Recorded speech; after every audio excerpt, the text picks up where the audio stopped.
Okay, we're going to jump straight into it. This is going to be the guide for Netherspike or Netherspite, since I don't know his name. Angry dragons with portals. Yes, you'll see in a bit. So this is an optional boss. You don't have to do him, but he drops good stuff. So Netherspite, Spite. His name is Spite now. So Netherspite is a dargon. He is mostly ghost-like, which is why he's blue. In this fight, you're going to be up against him, and he has portals that you need to deal with due to the mechanics. So you need to figure that out. So, as always, dargons, stay away from the mouth. Unless you're a tank, stay away from the tail. I mean, just always. And yeah, stay on the side of him. Let's pull up the arena. The arena itself is... Oh, let's put him in. He's too big. Hang on.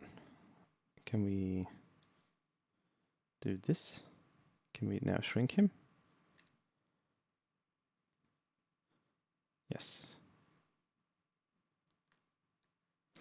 So, Netherspite will be a fight about maintaining the portals. Throughout the fight, you're going to get different portals popping up. And someone needs to continuously soak these. If nobody's soaking them, you will die because they will hit the boss, and the boss will get, I think, healed and buffed. And yeah, it's just, yeah, don't let the beams hit the boss. So, there are 3 beams you need to deal with. You have the blue beam. For the sake of argument, let's use blue. You have the red beam. And you have the green beam. Oh, that's a horrible color. Let's use a darker green. So the green beam is for this fight's sake, the healing beam.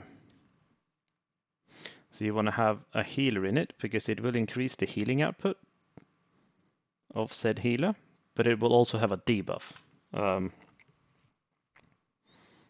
I don't remember what the debuff is, but well, maybe it's like you deal less damage or something. But yeah, let's go with that. Or you lose mana. You may lose like mana pool. Probably the mana pool thing. So you want to make sure you have a healer interrupting the beam.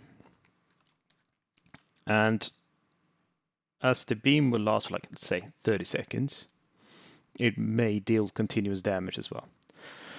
So you want to interrupt the beam. If you don't interrupt the beam, it will heal the boss and heal the boss, and the boss will just be OP. So after the portal disappeared, you will get a debuff for 2 minutes, which doesn't allow you to take the green beam again. So the next time the green portal appears, another person needs to soak the green beam. So you have 2 healers, so you may need to use the 2 healers to soak it. Or then the third being one that appears, you need to use another class, say, I don't know, a warlock, so they can life drain better. Or something. And then the 4th time it appears, you need another one. And for the 5th time it should appear, then you should have the original healer should be able to get it again. Now, that's the green beam. Let's assume that the red one is the tanking beam. So the red one probably like increases threat generated by the person standing in it, so he will be tanking. So you want to have the first tank soak it. Second time, you want to have the second tank soak it. Now, here's where things get tricky. The third time the tanking one appears, what you want is to have a healer soaking it. Since healers don't generate a lot of threat to begin with. The 4th time, you want the secondary healer to soak it as well. And then again on the 5th time, the first tank should be able to rotate back to taking that beam. And again, then the next time, the first healer should be able to do it again. Oh, I can't, no. Okay. Now, the DPS one, which is probably blue, should be taken by a DPS. Duh. And then it should probably rotate between the DPS. So you should have enough DPS to make it go around. I don't know what it does. The debuff is. So okay, so the tanking one is probably like if you're tanking it, you probably generate more threat. Well, you get more health, but the debuff is probably less healing done. Yeah, that's that. No, then you can't have the healers. Less damage done. Let's go with that. And for the DPS ones, I imagine you get less health, right? You just lose straight up health. So, like a Warlocks, that life tap, probably a bad idea. Don't kill yourself. So Warlock should probably do these. Should probably do the healing ones, since it increases healing output or something. And then you have, say, a Rogue, Mage, Warrior, and then you basically rotate back to the first one on the 5th beam. It is so you don't what you don't want to do is you don't want to say if you're a DPS you don't want to run an interrupted beam. You don't want to run an interrupted beam going to this because you will get the debuff.